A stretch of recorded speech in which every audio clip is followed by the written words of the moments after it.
بسم اللہ الرحمن الرحیم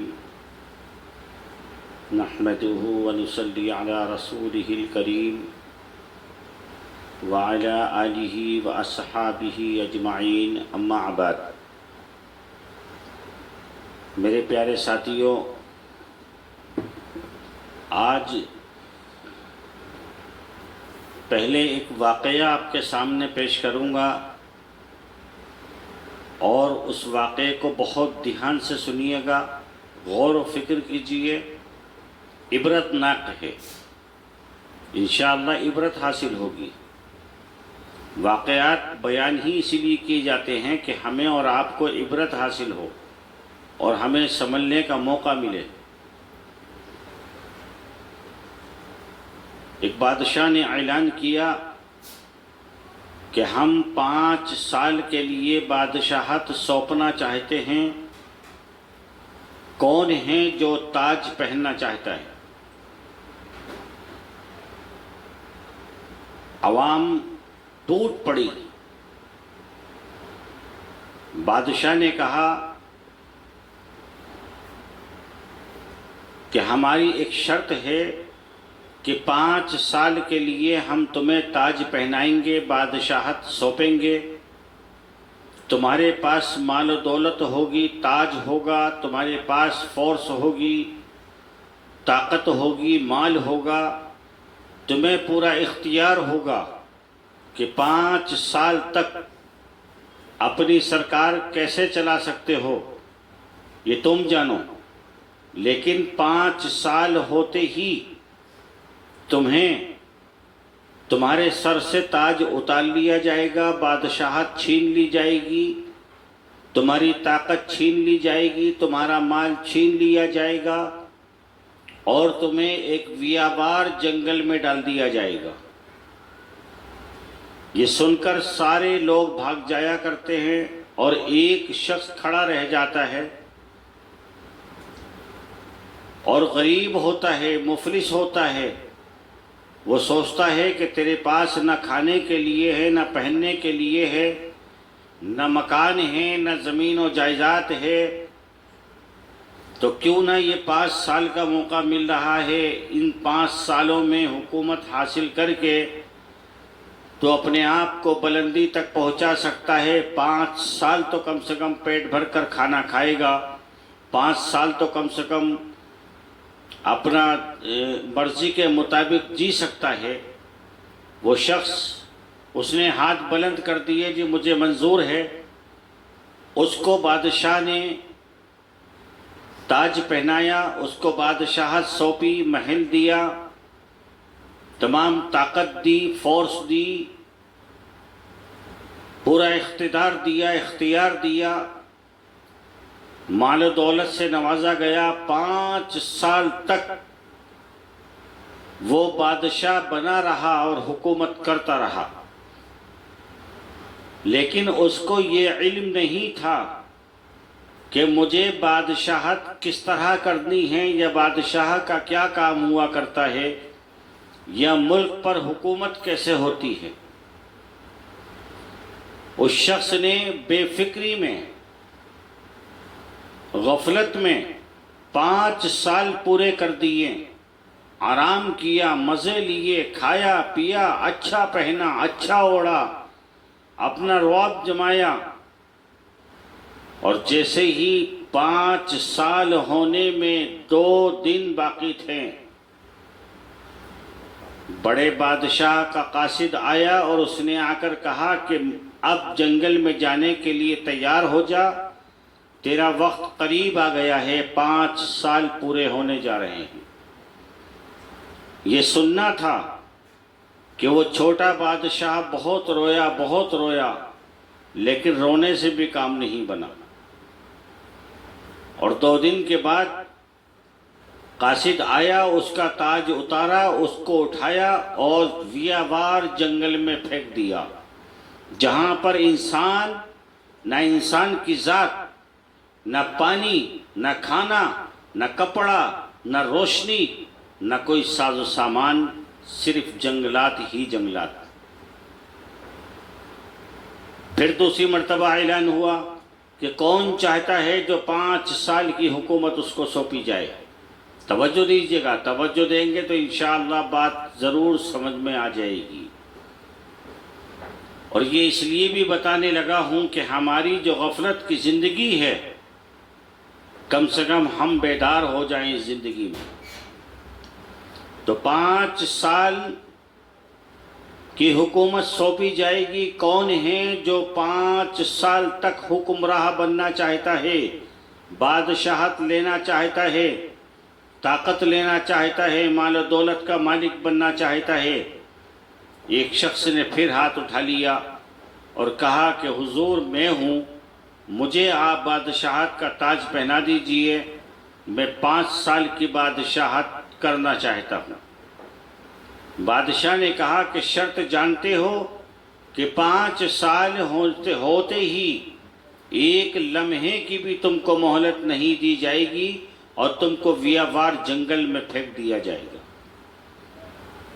اس شخص نے کہا کہ حضور مجھے منظور ہے، لیکن اس سے پہلے میں یہ چاہتا ہوں کہ وہ جنگل مجھے دکھایا جائے جہاں پر مجھے پھینکا جائے گا 5 سال کے بعد۔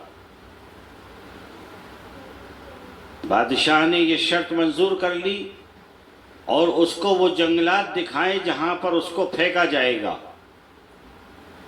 اس نے کہا حضور مجھے منظور ہے، آپ مجھے تاج پہنائیے۔ اس کو تاج پہنایا گیا، اختیار دیا گیا، طاقت دی گئی، فورس دی گئی، مال و دولت دی گئی، اس کو پورا اختیار ہے 5 سال تک جس طرح چاہے اس طرح حکومت کر لے، جس طرح چاہے اس طرح زندگی گزار لے۔ کوئی اف کہنے والا نہیں ہے، کوئی حساب لینے والا نہیں ہے، کوئی سوال کرنے والا نہیں ہے، کوئی تیرے سر پر سوار نہیں ہوگا۔ اس شخص کو تاج پہنایا گیا، بادشاہت سونپی گئی، طاقت دی گئی۔ اس شخص نے بادشاہت کا تاج پہن کر، شپت لے کر، وہ شخص کام میں لگ گیا۔ پہلا جو عیش و عشرت میں لگا تھا نا، اس نے ایسا نہیں کیا، یہ کام میں لگ گیا۔ اور کام کیا کہ 20 سپاہیوں کو لے کر گیا،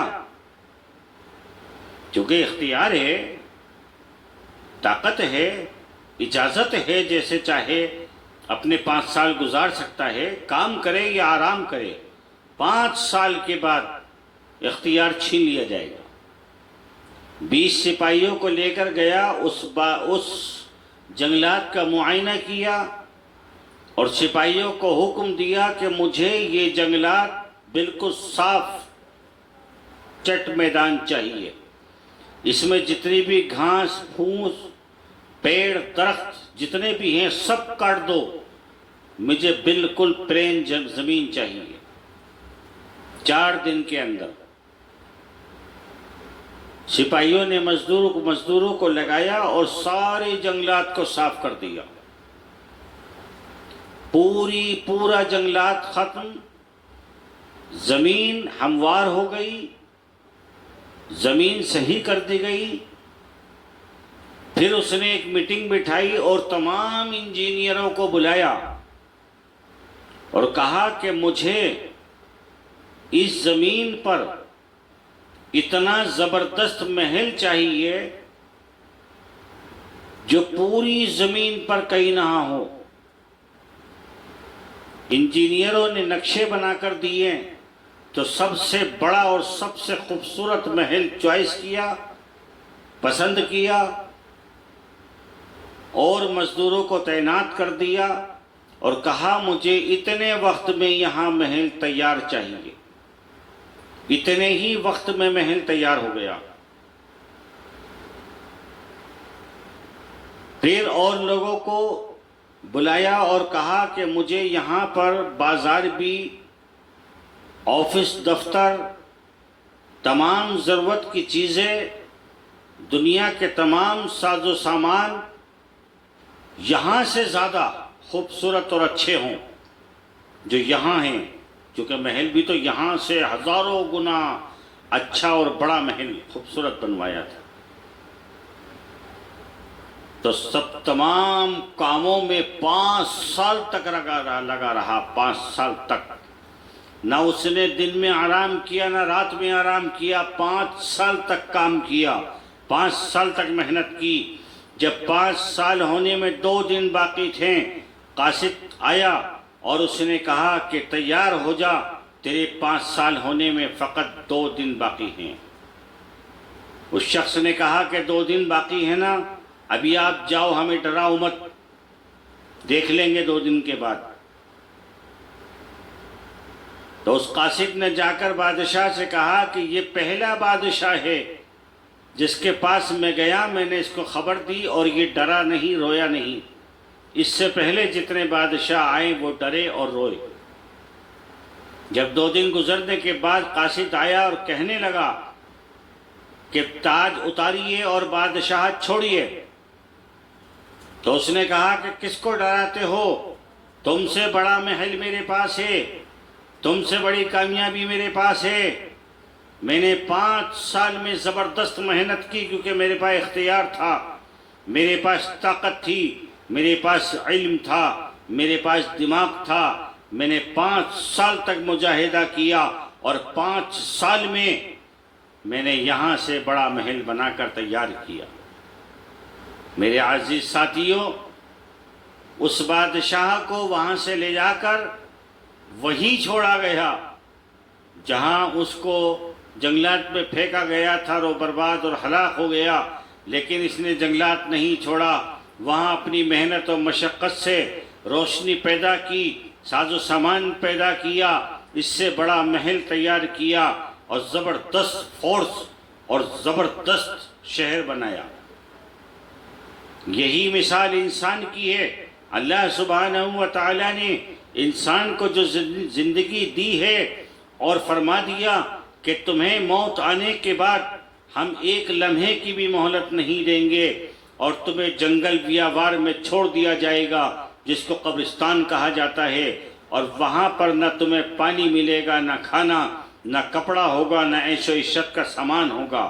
لیکن اس انسان نے، سمجھدار انسان نے، اس جنگلات کو محل میں تبدیل کر دیا، اس جنگلات کو شہر میں تبدیل کر دیا۔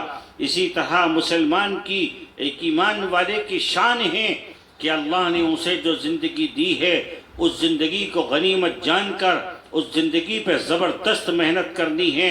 آرام تو اپنے ہی گھر میں ملے گا۔ اللہ کی قسم، یہ جو دنیا ہے یہ ہمارا گھر نہیں ہے، یہ ہماری منزل نہیں ہے، یہ تو ایک سفر ہے، ہم اس میں مسافر ہیں۔ جس وقت ہمارا سفر پورا ہوگا ہمیں اپنے حقیقی گھر میں جانا ہے، اور وہ گھر کیا ہے؟ قبرستان۔ قبر میں اندھیرا ہے، قبر میں سانپ بچھو ہیں، قبر میں عذاب ہے، قبر تنہائی کا گھر ہے، قبر زمین کا گہرا گڑھا ہے، اس کے اندر کوئی عشرت نہیں۔ لیکن قبر کہتی ہے، اے اللہ والے، اللہ نے تجھے زندگی جو دی ہے، اس زندگی میں اس گھر کو سجا لے، اس گھر کو کامیاب کر لے، کیونکہ تجھے یہی آنا ہے۔ تو انسان کو چاہیے کہ اپنے مرنے کے بعد جو زندگی دوبارہ شروع ہوگی، قبر والی زندگی، حشر والی زندگی، برزخ والی زندگی، اس کو کامیاب کرنا ہے۔ اسی زندگی کے اندر رات و دن جد و جہد اور محنت و مشقت کر کے اپنے پروردگار کو راضی اور خوش کر کے ہمیں قبر والی زندگی کو اچھا بنانا ہے۔ ہمیں قبر کے اندر روشنی بھی چاہیے، قبر میں ساز و سامان بھی چاہیے۔ اس جنگلات میں ہم جا کر کیا کریں گے؟ وہاں ہمارا کوئی پوسانے حال نہ ہوگا سوائے اللہ کے اور اپنے نیک اعمال کے، نیک اخلاق کے۔